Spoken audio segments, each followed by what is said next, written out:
दोस्तों, स्वागत है आपका ट्यूलिप टॉक्स पर। और आज हम बात करेंगे नेटफ्लिक्स के नए के drama when the phone rings की। तो ये एक थ्रिलर ड्रामा है जिसमें बहुत सारा सस्पेंस है, बहुत सारा ड्रामा है जो आपको वाकई पसंद आने वाला है।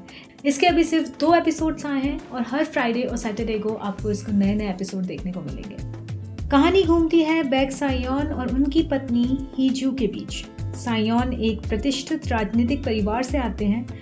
वो कोरिया के सबसे युवा प्रेसिडेंशियल स्पोक्समैन हैं। वो एक वॉर करेस्पॉन्डेंट भी रह चुके हैं, होस्टेज नेगोशिएटर भी हैं और उनकी लाइफ फुल ऑफ सीक्रेट्स है। मतलब किसी को नहीं पता कि उनकी पत्नी भी कैसी दिखती है। सायोन का रोल बहुत ही दमदार बनाया है, बिल्कुल एक इमोशनलेस पर्सन है। वो एक ऐसे पर्सन है जो हर काम स्टाइल से करते हैं, स्वैग से करते हैं। वो हर परिस्थिति को बहुत ही इंटेलेक्चुअली डील करते हैं, हर एंगल से देखते हैं और बहुत ही स्टाइल के साथ डील करते हैं। दूसरी ओर होंग हीजू है जो एक साइन लैंग्वेज इंटरप्रेटर है। बचपन में हुए एक एक्सीडेंट के कारण वो म्यूट हो गई थी। दोनों की शादी तकरीबन 3 साल पहले हुई थी, पर ये शादी एक समझौता ही थी क्योंकि वो ना तो एक दूसरे से बात करते हैं, ना एक दूसरे के साथ खाना ही खाते हैं। मतलब they are husband and wife, पर वो अलग ही रहते हैं और ना कभी किसी एक दूसरे से कभी बात करते हैं। तो अब मैं स्टोरी एक्सप्लेनेशन शुरू करूंगी और अगर आपने ड्रामा नहीं देखा है तो these are going to be your spoilers. तो आप यहीं पर वीडियो रोक सकते हैं and please like and subscribe. और अगर आप यहाँ पर स्टोरी एक्सप्लेनेशन के लिए हैं तो हियर वी गो। तो एपिसोड नंबर 1 की शुरुआत में हीरो की होती है एक दमदार एंट्री। वो एक बिल्डिंग में एंटर करते हैं, हीरोइन उनके साथ बगल में आकर खड़ी होती है और उसके बाद फिर सीधे हमें फ्लैशबैक में ले जाया जाता है। फ्लैशबैक में हम देखते हैं कि हीरोइन, क्योंकि वो एक साइन लैंग्वेज इंटरप्रेटर है, वो एक न्यूज़ में जो एक न्यूज़ वक्ता बोलता है उसके बगल में एक साइन लैंग्वेज का इंटरप्रेटर बैठा होता है वो। तो वहाँ पर हमें हीरोइन के साथ मुलाकात होती है। हीरोइन अपने ही पति की न्यूज़ को भी कवर करती है वहाँ पर, जहाँ पर दिखाया जाता है कि कैसे अपने एक दमदार पॉलिसीज़ के चलते हुए जो हीरो है वो एक किडनैपिंग के केस को रिजॉल्व करता है, जहाँ पर वो बोल देता है कि we do not negotiate with the kidnappers. और उसको एक बहुत ही ऐसा पर्सन दिखाया जो कि बहुत ही स्ट्रॉन्ग है और किसी से डरता नहीं है। इसके बाद हीरोइन जाकर अपनी कार में बैठती है, पर उसे पता चलता है कि उस कार के सारे इलेक्ट्रॉनिक सिस्टम काम नहीं कर रहे हैं। तो किडनैपर ने उसका कार का इलेक्ट्रॉनिक सिस्टम ख़राब कर दिया है। वो अपनी विल से अपना गेट भी नहीं खोल सकती क्योंकि गेट्स आर ऑल्सो इलेक्ट्रॉनिक। तो बस हीरोइन वहाँ पे फंस के रह जाती है। तभी एक मास्क किडनैपर आता है। वो आके आराम से गेट अपने आप खोल लेता है क्योंकि उसके हाथ में कीज़ हैं और आके उसकी कार की बैक सीट पर आके बैठ जाता है, जस्ट ड्राइवर के पीछे की सीट पर आकर बैठ जाता है और बताता है कि तुम्हारी किडनैपिंग हो गई है, I am gonna call your husband. उसके हस्बैंड को कॉल करता है, बताता है कि तुम्हारी पत्नी मेरे कब्जे में है। तो हीरो को लगता है कि ये एक प्रैंक कॉल है, क्योंकि वो तुरंत ही हीरोइन की माँ के साथ ये कंफर्म करता है कि क्या हीजू आपके साथ है, जो कि उस हीरोइन की माँ ये बोल देती है कि हाँ वो मेरे साथ ही है। तो हीरो को ये लगने लग जाता है कि प्रैंक कॉल है और वो फ़ोन के ऊपर, जिसको हीरोइन भी उस समय सुन रही होती है किडनैपर के साथ, कि मुझे कोई फ़र्क नहीं पड़ता, तुम अगर उसे मार भी दो तो उसकी लाश जब सामने हो तो मुझे फ़ोन लगाना। ये सुन के हीरोइन बहुत गुस्सा हो जाती है और तभी वो बहुत स्पीड में गाड़ी चलाने लगती है। गाड़ी का एक्सीडेंट हो जाता है। जो किडनैपर है वो बेहोश हो जाता है और उसके पास जो फ़ोन होता है, इससे फ़ोन लगा रहा होता है, वो उसको लेके हीरोइन भाग जाती है। उस फ़ोन की भी अपनी एक क्वालिटी है कि उस फ़ोन से सिर्फ हीरो को फ़ोन लग सकता है और वो फ़ोन कभी ट्रैक नहीं हो सकता है। और उसके अंदर एक इनबिल्ट मॉड्यूलेटर है जो आपकी वॉइस को मॉड्यूलेट कर देता है। तो जो भी उस फ़ोन पे बात करेगा वॉइस मॉड्यूलेट होकर ही आगे जाएगी। उस फ़ोन को हीरोइन चुरा लेती है और वहाँ से भाग जाती है। इसके बाद हीरो हीरोइन से मिलने उसके घर जाता है, जहाँ पर हीरोइन अपने सारे घावों को छुपा लेती है जो कि उसके गले पर और उसके फोरहेड पर था, और वो हीरो को कुछ भी नहीं बताती। तो हीरो इसी इंप्रेशन में रहता है कि वो एक प्रैंक कॉल ही था, उसकी वाइफ बिल्कुल सेफ़ है। बाद हीरो हीरोइन को अपने साथ एक एम्बेसी की किसी मीटिंग में लेकर जाता है, जहाँ पर जो एम्बेसडर है उसकी वाइफ भी म्यूट है। तो अपनी वाइफ को लेकर जाता है एज एन इंटरप्रेटर और वहाँ पर हीरो को फिर से किडनैपर का फ़ोन आता है और वो बोलता है कि मैं तुम्हारे आसपास ही हूँ, और वो सब बता देता है कि उसके आसपास क्या क्या है। तो इससे हीरो को यकीन हो जाता है कि वो उसी प्रेमाइसेस में है जहाँ पर हीरो है। हीरो उसको बहुत ढूंढने की कोशिश करता है, किडनैपर उसे नहीं मिलता। और फिर उसके बाद डायरेक्टर हमें बताता है कि वो किडनैपर का फ़ोन उसकी वाइफ कर रही है उसे, ताकि उसे अपने पति से छुटकारा मिल जाए। और उससे बहुत ज़्यादा गुस्सा भी है क्योंकि उसको ये लगता है कि उसके पति ने उसको मर जाने दिया, उसे कोई फ़र्क नहीं पड़ रहा था।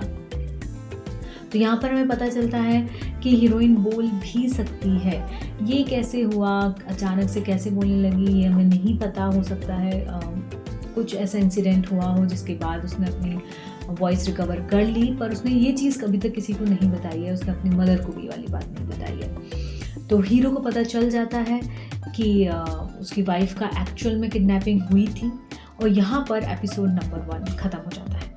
तो दोस्तों, एपिसोड नंबर 2 को शुरू करने से पहले अगर आपको ये वीडियो पसंद आ रहा है तो please like and subscribe and share it with your friends. तो अब हम शुरू करते हैं एपिसोड नंबर 2 की कहानी। तो एपिसोड नंबर 2 की कहानी वहीं से शुरू होती है जहाँ एपिसोड नंबर 1 भी ख़त्म हुई थी। तो यहाँ पर हीरो को हीरोइन मिल जाती है उसी प्रेमाइसेस में, फटाफट भाग कर जाता है, उसके घावों को चेक करता है, उसको पता चल जाता है कि हाँ, उसके रहते इतना बड़ा उसके साथ हादसा हुआ, उसकी जान पर बनाई। और फिर उसके बाद अपनी सारी टीम को एम्प्लॉय करता है कि आपको इस आदमी को ढूंढना है। तो वो उसको ट्रैक करना शुरू करते हैं, उसके फुटेजेस देखना शुरू करते हैं। इसके बाद हम वापस प्रेजेंट में आते हैं। हम देखते हैं कि हीरो ने बॉडीगार्ड्स लगा दिए हैं हीरोइन के लिए। वो एज एन इंटरप्रेटर एक कोर्ट में भी जाती हैं जहाँ पर उसको लगता है कि उसके पीछे फिर से किडनैपर लग गया है, पर पता चलता है कि उसका कोई कॉलेज का सीनियर था जहाँ पे अपने सीनियर से मिलती है। ये फ़ोटो जो है उसके अपने सीनियर से बात करते हुए ये उसके बॉडीगार्ड्स हीरो को भी भेजते हैं, जहाँ पर हीरो को एक्चुअली में दिखाया जाता है कि उसको अच्छा नहीं लग रहा है। फिर उसके बाद हीरो हीरोइन से पूछता है कि हु वॉज दैट गाय। वो उसके लिए ब्रेकफास्ट भी बनाता है। May be he is feeling guilty कि वो अपनी पत्नी का अच्छे से ध्यान नहीं रख पा रहा है। फिर दूसरे सीन में हमें दिखाया जाता है कि हीरो अपनी मदर के साथ बैठकर डिनर कर रहा है, जहाँ पर उसकी मदर फिर ये बताने की कोशिश करती है कि वो उसकी प्रेजेंट शादी से खुश नहीं है, उसे समझ नहीं आता उसने शादी क्यों की। उसके बाद वो अपनी मदर से भी पूछता है कि उसकी शादी के बारे में उसने किस किस को बताया है, जिसके ऊपर हीरो की मदर बताती है कि किसी को भी नहीं पता है। तो हीरो को इस बात पर शक हो जाता है और यकीन होने लगता है कि जो किडनैपर है वो घर का ही कोई आदमी है या घर के बहुत क्लोज़ है उसके, क्योंकि उसे उसकी शादी के बारे में पता है और उसे ये भी पता है कि उसकी वाइफ कैसी दिखती है और कौन है। बीच में हीरोइन अपने पिता से मिलने जाती हैं जो कि एक मेंटल हॉस्पिटल में एडमिट है, और वहाँ पर अपने पिता से बात करते हुए हीरोइन ये रिवील करती है कि उसने हीरो से शादी सिर्फ इसलिए की थी ताकि उसके पिता का ट्रीटमेंट अच्छे से हो पाए। तो ये हीरोइन की एक ट्रेजिक कहानी भी उन्होंने बीच में डाली है कि हीरोइन ये शादी के लिए क्यों हाँ करती है। इतने में ही हीरोइन फिर से हीरो को फ़ोन लगाती है किडनैपर बनकर, क्योंकि अब उसे मज़ा आ रहा है कि उसको एक अपर हैंड मिल गया है अपने पति के ऊपर, कि अब वो अपने पति को परेशान कर सकती है। वो अपनी कुछ फ़ोटोज़ उसको भेजती है ये बताने के लिए कि किडनैपर कितना पास है उसके पत्नी के। हीरो फिर अपनी टीम को बताता है कि ये आदमी मुझे परवर्ट लग रहा है, और उसकी लोकेशन भी वो लोग ट्रैक कर लेते हैं। तो वो उस लोकेशन में ऐसे लोगों को ढूंढना शुरू करते हैं जिनके अगेंस्ट कोई सेक्सुअल ऑफेंसेस रजिस्टर हुए हों। स्टोरी में फिर से फ्लैशबैक में ले जाती है जहाँ हमें पता चलता है कि हीरो की शादी एक्चुअली हीरोइन की बहन से होने वाली थी, पर वो शादी के लिए मना कर देती है और हीरो फिर उसकी बहन से शादी कर लेता है। बाद हीरो और उसकी टीम एक फुटेज देखते हैं, सीसीटीवी फुटेज, जिसके अंदर जो किडनैपर है वो कार में आकर बैठता है। तो वो ये चीज़ नोटिस करते हैं कि किडनैपर बिना किसी ज़ोर के आराम से आके गेट खोलता है और बैठ जाता है, बहुत स्मूथली बैठ जाता है। उन्हें ये चीज़ नहीं पता होती कि हीरोइन का जो है वो उसका इलेक्ट्रॉनिक सिस्टम जो था कार का वो हैक हो चुका था। वो ये सोचते हैं कि may be she is having an affair, क्योंकि उसकी कुछ फ़ोटोज़ भी किडनैपर शेयर कर चुका है और इस तरह वो इतने स्मूथली आकर बैठ जाता है।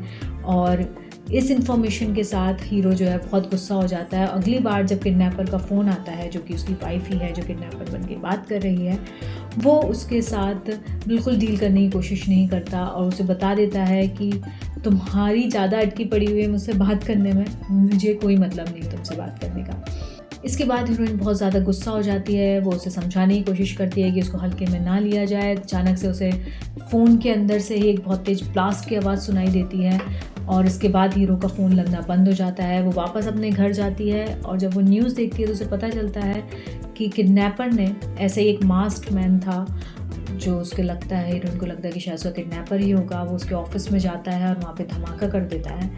बाद हीरो थोड़ी घायल अवस्था में और बहुत सारे गुस्से के साथ हीरोइन के घर आता है और ये पता करने की कोशिश करता है कि जो फ़ोटोज़ किडनैपर ने, यानी किडनैपर बन के उसकी पत्नी ने उसे भेजी थी, वो उसी की हैं या नहीं।